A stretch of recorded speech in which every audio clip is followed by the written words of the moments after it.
नक्शा को लेकर के आपके मौजा के उत्तर पश्चिम कोना से स्टार्ट करेंगे भंडार को, और हर एक प्लॉट पर जा करके वो सबसे पूछेंगे ये प्लॉट किनके दखल कब्जा में है, उनका नाम लिखेंगे, उनके पिता का नाम लिखेंगे, उनकी जाति, मोबाइल नंबर, आधार नंबर। हो सकता है उसमें से कुछ लोग आपत्ति भी करवाएंगे कि सर इस प्लॉट का रसीद मेरे नाम से कट रहा है, इसका दस्तावेज मेरे नाम से है, इसका खतियान मेरे नाम से है, लेकिन दखल मेरा नहीं है। तो हम लोग उस आदमी का, उस व्यक्ति का हम लोग आपत्ति भी नोट करेंगे। ऐसे करते करते हम लोग हर एक प्लॉट का हम लोग दखल पंजीयक बना लेंगे, एक रजिस्टर बन जाएगा हम लोगों के पास, जिसमें हर एक प्लॉट का हम लोग का दखलकर्ता का नाम हम लोग को मालूम रहेगा। साथ में उसके साथ साथ एक प्रक्रिया और चलेगा कागज का, प्रपत्र 2 और 3 एक आप लोगों से हम लोग स्वघोषणा भरवा करके लेंगे। ये फॉर्मेट इसका है, प्रपत्र 2 और इसके पीछे में आपका प्रपत्र 3 एक वंशावली। एक चीज समझ लीजिए, हर एक रैयत को अपना वंशावली खुद ही बना करके देना है। कैसे बनाएंगे उसका प्रोसेस हम समझा देते हैं। सबसे पहले प्रपत्र 2 को समझिए, इसमें टोटल 11 कॉलम है।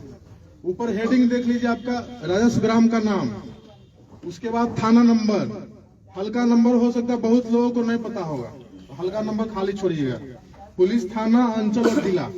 उसके बाद कॉलम नंबर 1 आपका है रैयत का नाम या सह हिस्सेदार का नाम। अगर एक लोग फॉर्म भर रहे हैं तो अपना नाम लिखेंगे, अपने पिता का नाम, जाति, पहला कॉलम में।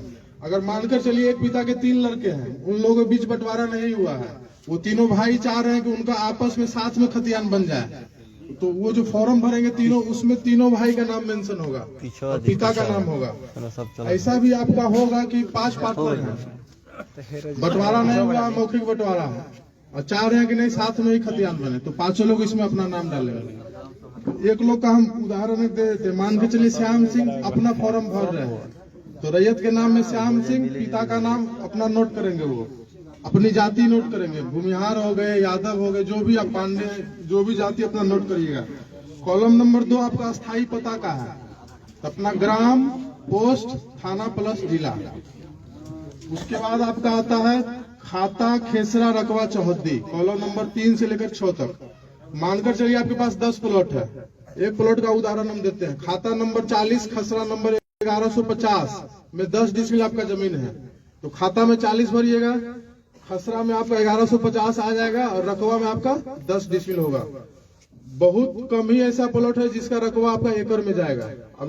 अभी चूंकि सर्वे हुए आपका 115 साल से ज्यादा हो गया, नक्शा आपका हो सकता है 10 एकड़ का भी एक प्लॉट होगा, लेकिन स्थल पर हो सकता है उसमें 50 को प्लॉट नया बन गया होगा, तो जोत आपका भी बढ़ गया है। जो भी प्लॉट आपका है सब डिसमिल में ही मिलेगा। फिर आपका आता है चौहद्दी, हर एक प्लॉट का आपको चौहद्दी लिखना है। इसमें चौहद्दी जो आप लिखिएगा वर्तमान दखलकार का, ये नहीं कि दादा के नाम से लिख दिए और दादा कभी गुजर गए 50 साल पहले।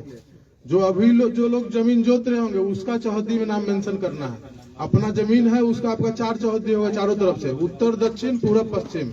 उत्तर में श्याम सिंह, दक्षिण में राधा देवी, पूरब में पैन, पश्चिम में सड़क। ऐसे करके आपको हर एक प्लॉट का चौहद्दी मेंशन करना है। चौहद्दी जो लिखिएगा जान लीजिए जीवित आदमी का नाम लिखिएगा। फिर आपका किस्म जमीन आपका किस तरीके का है, हो सकता है उसमें आप घर बना कर रह रहे हो, या हो सकता है उसमें 2 फसल होगा तो उसमें आपको धनहर भर देना है। एक फसल अगर साल भर में होगा तो आपको उसको भीट भरना है। अगर 10 साल से प्रति होगा तो वहां प्रति भरा जाएगा आपका। फिर है शेष को छोड़ करके लगाना। अभी आपका जो रसीद कट रहा है वो सब लोगों के पास डिजिटल रसीद होगा, कंप्यूटर का रसीद। अभी से 5 साल 7 साल पहले हाथ वाला रसीद कटता था, तो कंप्यूटर से जो रसीद कट रहा है उसमें देखिएगा शेष को छोड़कर लगाना लिखा हुआ है, वो भरना है तो भरिए, नहीं तो अगर नहीं मालूम है तो उसको खाली छोड़ दीजिएगा। फिर आपका जमाबंदी संख्या, हर एक लोगों के पास रसीद कट रहा होगा, कुछ ही लोग ऐसा होंगे जिनके पास रसीद नहीं होगा। ये समस्या तब आएगा जब आपका दस्तावेज का जमीन रहेगा। खतियानी जमीन जिनके ही पास होगा उनका रसीद किसी न किसी के नाम से होगा, हो सकता है आपके नाम से हो, या आपके पिताजी के नाम से हो, दादाजी के नाम से हो, परबाबा के नाम से हो, दादी के नाम से हो, रसीद आपके नाम से मिल जाएगा, तो उसका जमाबंदी संख्या आपको नोट कर देना है। फिर आपका कॉलम नंबर 10 है भूमि पर दावा का अधिकार। जो भी आप खाता खेसरा इसमें भर रहे हैं वो जमीन आपको कैसे हासिल हुआ, हो सकता है वो जमीन आपका खतियानी जमीन होगा। मतलब क्या कि 1905 में जब आपका सर्वे हुआ आपके किसी वंशज के नाम से खतियान बना था, वही जमीन आपके वंश में नीचे आते जा रहा है। दूसरा जमीन आपका होगा आप खरीदे, आपके पिताजी खरीदे, आपके दादाजी, आपके कोई भी पूर्वज खरीदे किसी से, वो आपका दस्तावेज का जमीन हो गया। उस प्रकार के जमीन में आपको क्रय लिख देना है। फिर आपका है बंदोबस्त। कुछ लोग को रहने के लिए जिनके पास जमीन नहीं रहता, सरकार 3 डिसमिल जमीन उनको बंदोबस्त करता है, बासगीत पर्चा। या फिर जो सैनिक के विधवा रहते हैं, सरकार उनको जमीन देती है 5 एकड़। तो जिनके पास ऐसा, या फिर कुछ लोग पास होगा जो नीलामी से जमीन लिए होंगे। पुराना जमाना में आदमी खाने के लिए अनाज नहीं जुटता था, तो आदमी रसीद कैसे कटवाता, तो जमींदार या सरकार उसका अंग्रेज जमीन को नीलाम कर देता था। तो कुछ लोग को जमीन वैसे भी हासिल हुआ होगा। या फिर कुछ गरमजरो जमीन जो आपका होगा, आप लोग मालिक से आप लोग बंदोबस्त करवाए होंगे, या फिर बिहार सरकार से। तो जिस प्रकार का जमीन रहेगा आपको उस अनुसार से लिख देना है। खतियानी होगा खतियानी लिखिएगा, अगर दस्तावेज का जमीन होगा क्रय लिखिएगा उस खेसरा के सामने में, अगर बंदोबस्ती पर्चा से होगा तो बंदोबस्त लिखिएगा, दान पत्र से मिला होगा तो दान पत्र लिख देना। फिर आपका 11 नंबर कॉलम है अभियुक्ति। अगर आपको और कुछ जानकारी देना हो, तो कुछ लोगों के जमीन पर कोर्ट केस चल रहा होगा, तो उस खेसरा के सामने में कोर्ट केस का जो नंबर आपका होगा मेंशन कर दीजिएगा। आप ये भी मेंशन कर सकते हैं कि सर मेरा केवला 10 डिसमिल का है, अब हम खेती करने के लिए जा रहे हैं, तो जमीन आपका 7 डिसमिल बता रहा है, तो तब उस खेसरा के सामने में आप अभियुक्ति कॉलम में लिख दीजिए कि रकबा कम गया स्थल पर। अभी सब चीज हम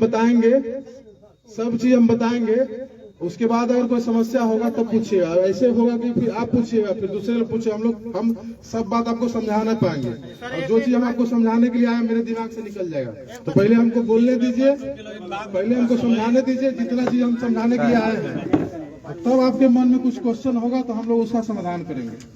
प्रपत्र 2 आप समझ लिए। इसके नीचे में देखिए रैयत का हस्ताक्षर, अंगूठे का निशान, मोबाइल नंबर एवं आधार नंबर।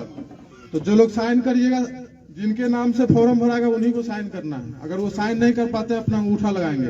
फिर मोबाइल नंबर और आधार नंबर, जिनके नाम से फॉर्म भरना उनका आधार नंबर दीजिएगा। कोशिश करिए 2 मोबाइल नंबर दे। अगर एक मोबाइल में आपका रिचार्ज खत्म भी हो जाएगा, ऑफ बताएगा, तो दूसरे मोबाइल नंबर आपका कॉल जाएगा। प्रपत्र 2 आप समझ लिए। फिर आपका है प्रपत्र 3 एक वंशावली। अभी बताया कि वंशावली 2 तरीके से बनता है। इससे पहले आप लोग सरपंच से बनवा रहे थे, अभी नियम कुछ चेंज हो गया, उसमें पंचायत सचिव को भी ऐड कर दिया गया उस प्रोसेस में। लेकिन ये ध्यान रखिए हर एक रैयत को खुद से ही वंशावली बना करके देना है। अब वंशावली का जरूरत किनको आएगा?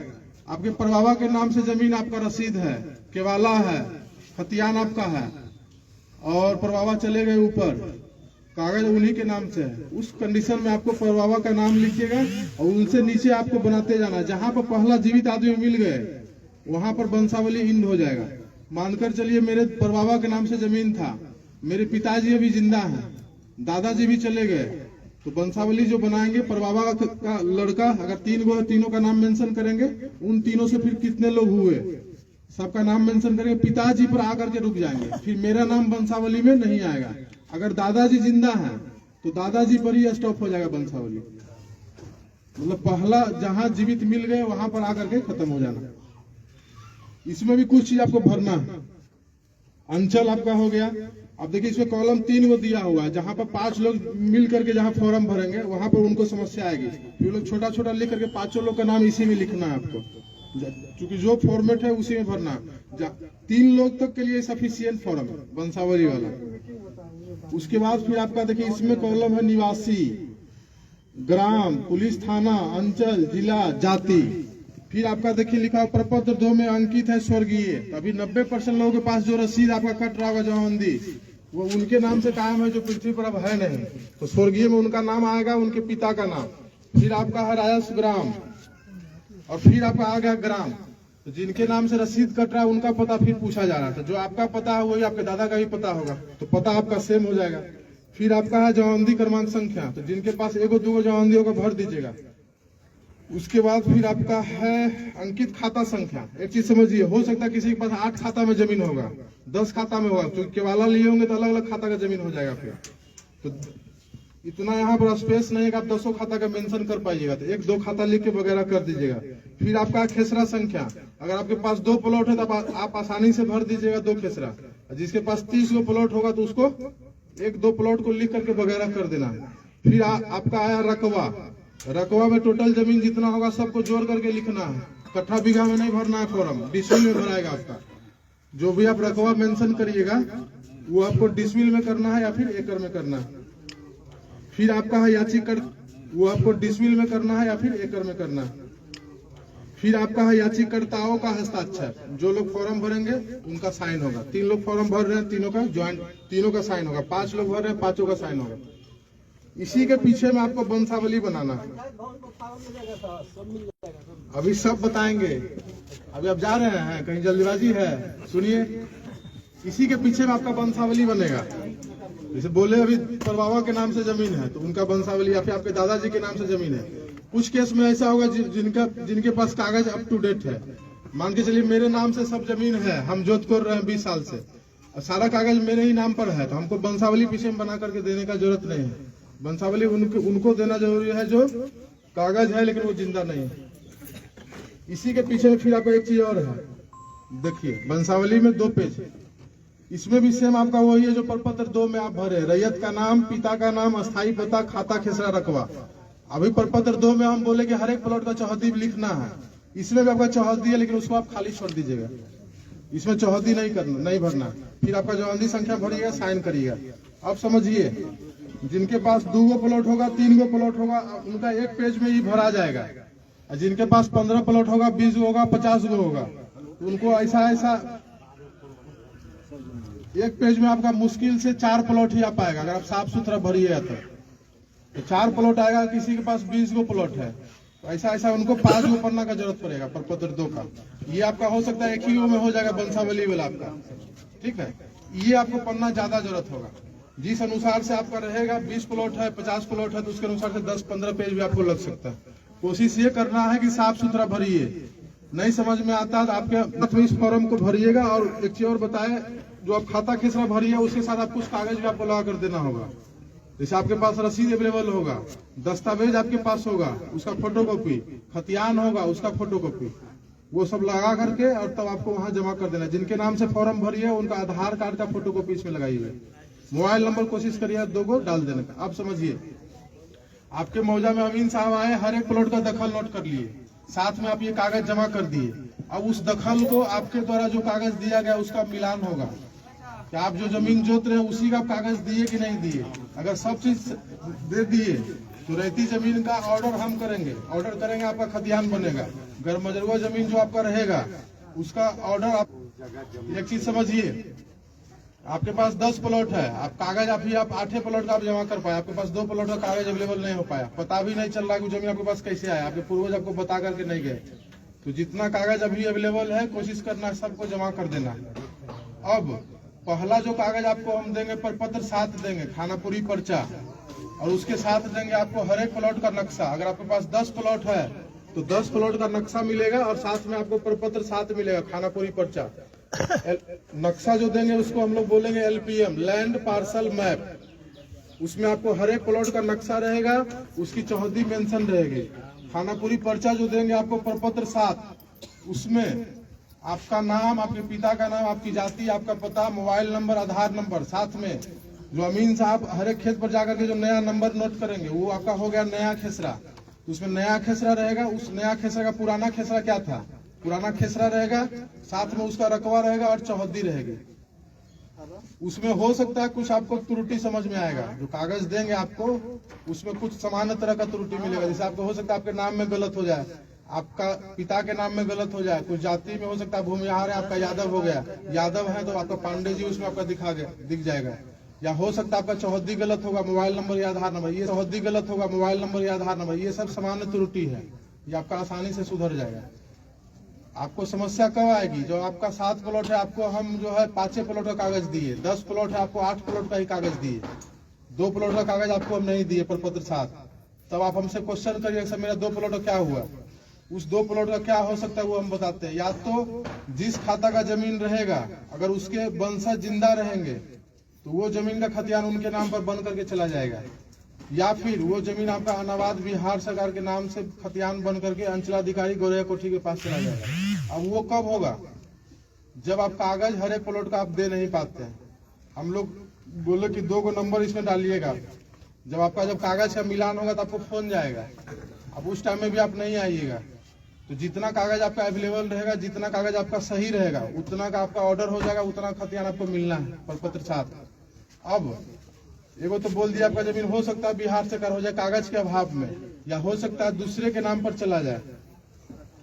एक चीज और समस्या आएगा कि आपका 10 डिसमिल का कागज आपका दस्तावेज है, आपको हो सकता है खानापुरी पर्चा जो देंगे हम 8.5 डिसमिल का देंगे, 8.6 का देंगे, 8.9 का देंगे, या 9 डिसमिल का दिए, तब आपको फिर आपत्ति करनी है प्रपत्र 8 में। टोटल 3 बार आपको मौका मिलेगा कि कागज में आपका जो खतियान में जो समस्या है उसको आप सुधार पाइएगा।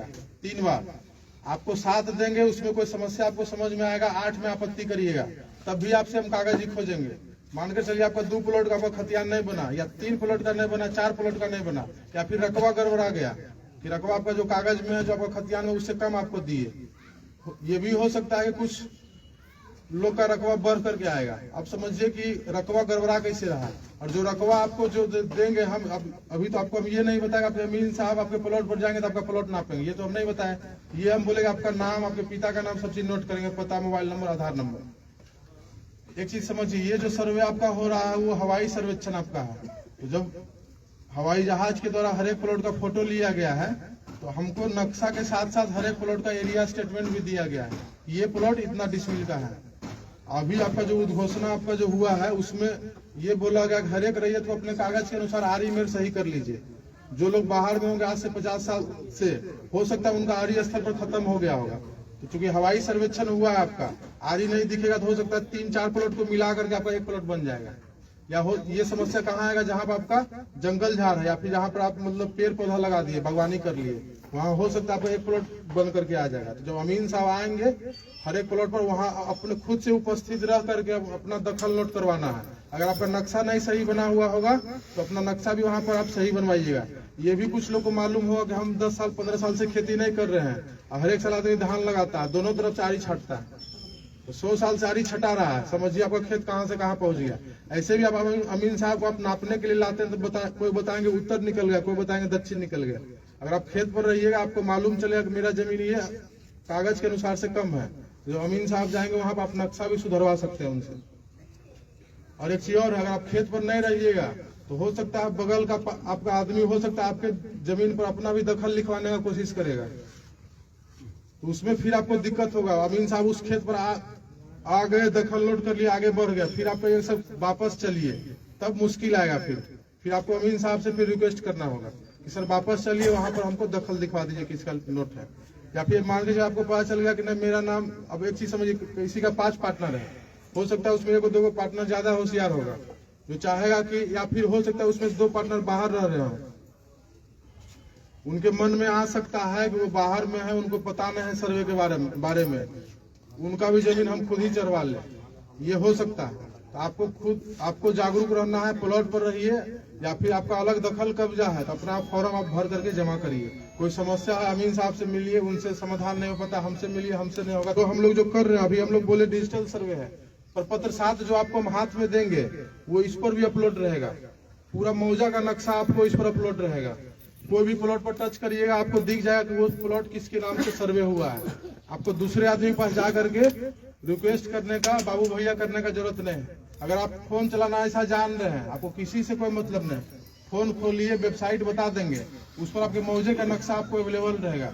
कोई भी प्लॉट पर टच करिए आपको नाम दिख जाएगा, इसके नाम से सर्वे हुआ।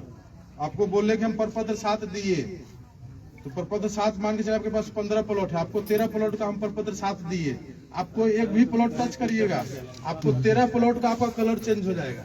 मतलब क्या कि आपके नाम से इस मौजा में 13 प्लॉट का सर्वे हुआ, आपके पास है 20 प्लॉट, 13 प्लॉट का कलर चेंज हो गया, या फिर 13 प्लॉट आपके हाथ में दिए, तो मान के चलिए आपके पास 7 प्लॉट का आपका खतियान नहीं हो रहा, तो आप प्रपत्र 8 में आपत्ति किए, उसमें मान कर चलिए 5 प्लॉट का आपका खतियान बन गया, 2 प्लॉट कागज के अभाव में आपका नहीं बना, यथावत वैसे ही रह गया, या तो बिहार सरकार या फिर किसी दूसरे आदमी के नाम पर बनेगा। दूसरे आदमी के नाम पर तब बनेगा जब उस खाता का वंशज जिंदा है, तो उन लोगों के नाम पर बनकर चल जाएगा। अगर हो सकता है आप जिस खाता का जमीन जोत रहे हैं उस खाता के वंशज नहीं मिलेंगे, उनका वंशावली हम लोग नहीं बना पाएंगे, उसी कंडीशन में आपका जमीन बिहार सरकार हो सकता है। तो आपत्ति करिएगा, उसमें आपका सुधार हो गया, प्रपत्र 12 चिपका दिए, उसमें भी अगर आपको कोई समस्या आएगा तो फिर प्रपत्र 14 में आपत्ति करिएगा। 14 में भी अगर आपका समाधान नहीं हुआ तो 2 बार आपको मौका हम लोग ऑफिस लेवल पर देंगे सुधार करवाने का कागज में, प्रपत्र 8 और प्रपत्र 14। उसके बाद भी हो सकता है कुछ लोग बाहर में रह रहे होंगे या फिर जिनको सर्वे में इंटरेस्ट नहीं रहेगा कि हाँ ये सब तो ऐसे खेला हो रहा है, सरकार ऐसे ही परेशान करते रहता है। अगर बाद में भी वो जागेंगे तो आपको तकलीफ महसूस होगा। तो कोशिश ये करना है कि अगर कोई भी, पहला चीज तो है कि अपना सब कागज दे दीजिए, आपका सब खतियान सही से मिल जाएगा। हो सकता है उसमें रकबा की समस्या होगा, आपत्ति करिएगा, ऑर्डर करेंगे, अमीन साहब जाएंगे। और चूंकि जमीन आपका स्थल पर ही है, अगर आपका घट रहा है तो आपके बगल वाला का जमीन बढ़ेगा, अमीन साहब आएंगे, चेक करेंगे, नाप करके आपका जमीन का नक्शा सुधार देंगे, आपका खतियान सही बन जाएगा। 3 बार में भी अगर कुछ लोग नहीं सुधार पाएंगे तब फिर आगे कोर्ट का रास्ता देखेंगे, यहाँ से लेकर के आपका पटना और दिल्ली तक भी वो जाएंगे। एक चीज समझिए, जो बोले 25 जिला में आपका रिविजनल स्टार्ट हुआ था, जिनका जमीन कैडेस्ट्रल सर्वे आपका जो 1905 वाला था उसमें 12 डिसमिल था, रिविजनल में उसका 10 डिसमिल का खतियान बन गया, उसका आज तक 10 से पुनः वापस 12 नहीं हो पाया, क्योंकि वो प्रोसेस बहुत लेंदी है। सर्वे में आपका आसानी से हो जाएगा, कोर्ट वाला प्रोसेस आपका कठिन है। 3 पुस्त 4 पुस्त आदमी केस लड़ता है, जिसका जमीन बिहार सरकार हो गया वापस उनके नाम पर अभी तक खतियान बन नहीं पाया। तो कोशिश ये करना है कि सब लोग अच्छे से कागज जमा करिए, आपका खतियान हम लोग बनाएंगे। अभी हम लोग अपना पेट्रोल खर्चा करके आपके गांव में दिखेंगे, जब प्रपत्र 7 जब आपको हम दे देंगे उसके बाद फिर आपको अगर कोई समस्या नजर में आएगा तो खुद हमको आकर के हम लोग के ऑफिस में आकर के जमा करना होगा। ये फॉर्मेट है, ये फॉर्मेट आप लोग अमीन साहब से ले लीजिएगा, उनके फोन नंबर पर उनको मैसेज करिए, आपको पीडीएफ दे देंगे, या फिर आज के बाद से आपको साइबर कैफे में भी ये फोटोकॉपी ये आपको मिलने लगेगा फॉर्म, फोटोकॉपी के दुकान में, या फिर पंचायत सरकार भवन ऑफिस, हम लोग का जो ऑफिस है वहाँ आइएगा, ये आपको मिल जाएगा। ये कोशिश करना है अच्छे से कागज दीजिए ताकि आपका जमीन का कागज आपको हम लोग दे पाए। अब कुछ लोग पास हो सकता है समस्या हो कि सर मेरे पास दस्तावेज है, रसीद नहीं कट रहा है, या फिर रसीद कट रहा है उसमें खाता खेसरा 0 है, या हो सकता है कि सर मेरे पास रसीदें नहीं है, या फिर हो सकता है कि सर मेरे पास 10 प्लॉट है, 2 प्लॉट का हमको कुछ पता नहीं चल रहा कैसे हम जोत रहे हैं, ना हमको गार्जियन बताया ना हम कोशिश कर रहे हैं तो हमको मिल नहीं पा रहा। 2 ही कंडीशन आपका होगा, आपके पास दूसरे खाता का जमीन होगा, आपके पास कागज नहीं है।